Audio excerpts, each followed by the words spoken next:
Vamos ver o time do Corinthians partindo com o Everaldo. Olha que grande chance. Saiu do gol, o goleiro tomou entre as pernas. Gol!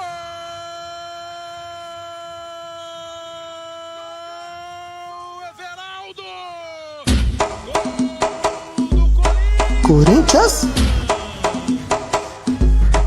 Corinthians não tava bem, nós nem parecia ser um time. Contratamos um treinador com o nome de Mancini. Organizou nosso time, a meta é ser campeão e trazer muita alegria pra torcida do Timão. Tá difícil de parar, os coringas são do mal. Fábio Santos e Casares e o menino Vital. Se tem jogo do Timão, a torcida vai no Madeiro. Pode levantar a plaquinha, hoje tem gol do Everaldo Pedreiro. Se tem jogo do Timão, a torcida vai no Madeiro. Pode levantar a plaquinha, hoje tem gol do Everaldo Pedreiro. Tá fluindo, o Everaldo é artilheiro, tá tranquilo. Vamos ser líder no brasileiro, o time tá de parabéns. Todo jogo nosso é guerra, a torcida grita alto. Hoje é festa, Itaquera, time tá de parabéns. Todo jogo nosso é guerra, a torcida grita alto. Hoje é festa, Itaquera.